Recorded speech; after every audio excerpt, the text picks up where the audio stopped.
Now, vast amounts of rain have doused some of the bushfires in eastern Australia. Sydney's been centre of attention. You can see it there in New South Wales. It's experienced its heaviest rainfall in 30 years, and that was enough to deal with two massive bushfires in New South Wales. And here are some of the pictures showing you the scale of the rain. So this is in Sydney. At least 200 people were rescued by emergency services over the weekend, and the level of flooding there explains why. This was on a beach near Sydney, and you can see the volume of foam that was being generated. That's symptomatic of the volume of rain that came down. It's also worth noting there were problems elsewhere. Western Australia is dealing with the aftermath of tropical cyclone Damien, which made landfall at the weekend, as you can see. And if you want a sense of just how much it rained in Sydney over the last few days, well, this is how much it rains on average in February.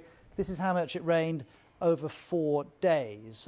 We have an update from the Regional Fire Service saying this is the most positive news we've had in some time. The recent rainfall has assisted firefighters to put over 30 fires out since Friday. Some of these blazes have been burning for weeks and even months. They also shared this image of a very happy firefighter, arms in the air, and a list of some of the fires that have been put out. Two of the biggest I'd draw your attention to are the fire in Gospers Mountain and also the fire in Corrowan, a little bit further south. Well, I've got these pictures from the Gospers Mountain fire. You can see the intensity of it. It's been burning since October. It's destroyed 500,000 hectares and was considered a mega blaze that was too big to put out.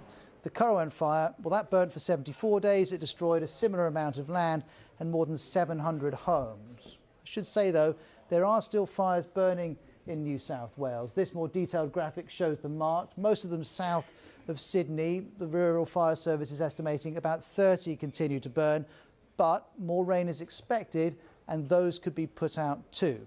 We shall see. Another positive outcome is that water supplies have been replenished after years of doubt. For example, the Warragamba Dam supplies most of Sydney's water, and as you can see here, well, it's up to 60% full. That's up to 17% in a week, and you can see the difference between beforehand and the water beginning to rise as the rain has come down. But the heavy rains have also caused disruption and damage in Sydney, and of course that's bringing problems of its own. Here's the BBC's Shaima Khalil. About 100,000 homes are without power. We know that some schools have been closed, trains and ferries have been delayed, and we also know that streets everywhere in the city have been drenched, from the suburbs in the west to the famous beaches in the north and the east.